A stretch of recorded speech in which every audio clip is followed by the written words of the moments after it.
बिस्मिल्लाहिर्रहमानिर्रहीम, अस्सलाम वालेकुम। इन्ना लिल्लाहि व इन्ना इलैहि राजिऊन।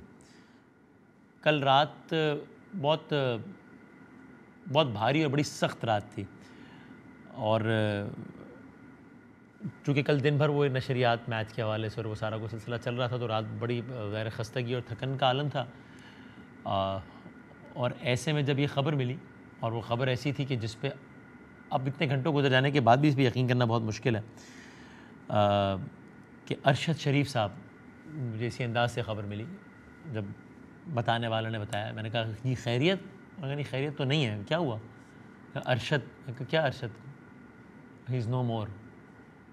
और मतलब समझ ही नहीं आई कि इस पर यानी कि इस पे क्या कहा जाए। और अभी भी I am short of words. मैंने 7-8 मरतबा उसी गुफ्तगू में कहा कि क्या आप आर यू श्योर कि ऐसा ही हो गया? आर यू श्योर कि ऐसे हो गया? फिर बदकिस्मती से वो तस्वीर भी वो तस्वीर देखने के बाद ही मुझे ये लगा कि शायद कोई पता नहीं कुछ किसी और बंदे की तस्वीर हो या क्या। बहरहाल वो हुआ है जो हम सब ने सोचा नहीं था। ज़िंदगी और मौत अल्लाह ताला के हाथ में। जो रात कब्र में है वो तो कब्र में है, तो किसने रहना है? सब ने ही जाना है। लेकिन ये जिस अंदाज से और जिस माहौल में सब कुछ हुआ, ये बहुत ही दिल शिकस्ता कर देने के लिए ये सब काफ़ी है। इंसान को दिल गिरफ्तार कर देने के लिए ये सब काफ़ी है।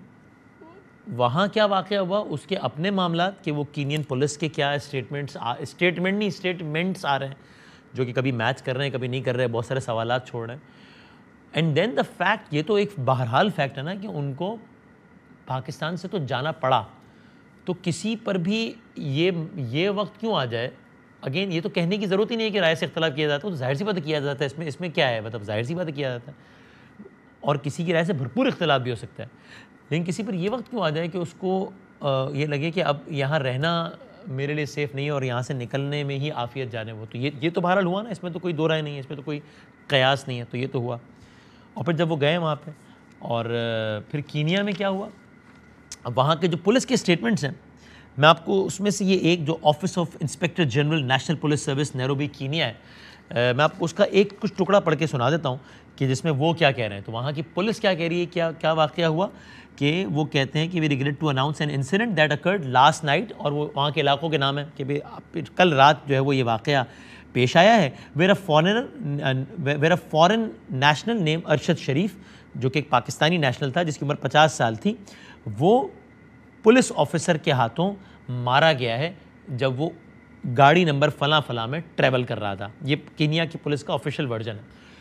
फिर वो कहते हैं जनाब, the incident follow the circulation from Pangani police of a stolen motor vehicle. Police के पास इत्तला थी कि एक गाड़ी है जो कि चोरी हुई है, और कुछ ऑफिसर्स थे वो उस चोरी शुदा गाड़ी को ट्रेल कर रहे थे। और अगर मैंने अपने अल्फाज में कहूँ, जिस तरह वायरलेस से मैसेज चला दिया कि भाई एक गाड़ी चोरी हुई और वो गाड़ी चोरी की गाड़ी कहीं ना कहीं यहाँ घूम रही है।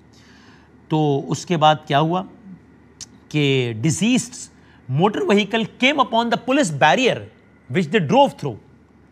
It is then that they were shot at, fatally injured late Arshad Mohammad Sharif. National Police Service regrets this unfortunate incident. Competent authorities are currently investigating the incident for appropriate action. और फिर बाद में उन्होंने कंडोलेंस किया। तो वो कहते हैं कि साहब एक गाड़ी के चोरी होने की इत्तला थी, फिर ऐसे में हम उस चोरी शुदा गाड़ी को ढूंढ रहे थे। वो गाड़ी भी चोरी, एक ही बयान में क्या किया कि गाड़ी चोरी भी, गाड़ी में बच्चा भी था, तो चोरी का भी केस था और अगवा का भी केस था। फिर ये भी कहा कि फिर वो बच्चा मिल गया। फिर चोरी शुदा गाड़ी को तलाश किया जा रहा था कि इस दौरान एक जगह पे जो जहाँ चूँकि नाका लग गया, अगर मैं अपने अल्फाज में कहूँ, या सख्ती हो गई, तो बैरियर लगा दिया था हमने जगह। अच्छा, एक बयान में क्या बैरियर लगा दिया, एक जगह पे क्या है कि पत्थर कुछ छोटे रख दिए गए थे। उस बैरियर को क्रॉस करने की कोशिश की। ये गाड़ी का नंबर और चोरी शुदा गाड़ी का नंबर अलग अलग था, जिसमें अरशद साहब थे, इसमें वो थे। इन्होंने बैरियर क्रॉस किया, फायरिंग हो गई, और फायरिंग से गाड़ी चलाने वाले को कुछ नहीं हुआ, और यहाँ अरशद शरीफ साहब के साथ ये मामला हो गया और वो शहीद हो गए। अगर उनको ये शक था कि इसमें बच्चा है, तो बच्चा, जिस गाड़ी में शक हो कि बच्चा है, उस पर तो सर फायरिंग नहीं की जाती। अच्छा, अगर ये कहा जाए कि बच्चा तुम रिकवर हो गया था, तो अगर आपने गाड़ी भी बचानी है, अगर यानी अगर आपको गाड़ी में बैठे बंदे चाहिए, तो फिर आमतौर पर टायर पे गोली मारी जाती है। वो ना हो तो फिर गाड़ी रोकने के लिए ड्राइवर को मारा जाता है। वो बहुत सारे सवालात हैं, और अल्लाह करे कि इन सारे सवालात के जवाब अल्लाह करे कि मिल पाएँ, वरना रोज़े मैशर तो सबने जवाब देना ही है, लेकिन अल्लाह करे कि मिल पाएँ जवाब, और कि क्या हुआ है, कि बस इसकी जो भी हकीकत है, जो भी है, वो सामने आ जाए। और हम सब दुआ ये भी करें अरशद शरीफ साहब के आखिरत के दर्जात के लिए, तो हम बहुत सारी दुआ करें, अल्लाह ताला उनके दर्जात बुलंद करें इंशाल्लाह। लेकिन उनकी माँ की हिम्मत और हौसले को भी सब दाद दें। अरशद शरीफ साहब की वालदा ने पहले अपने हस्बैंड का, यानी अरशद शरीफ साहब के वालिद का जनाजा उठाया। जब उनका जनाजा पड़ा था, उस वक्त उस माँ का एक और बेटा मारा गया, शहीद हो गया, फ़ौज में थे वो, नेवी में थे। तो वो एक घर से एक दिन में 2 जनाजे उठे, उन्होंने 2 जनाजे दफनाए, और अब फिर अरशद शरीफ साहब को कब्र में उतारेंगी वो।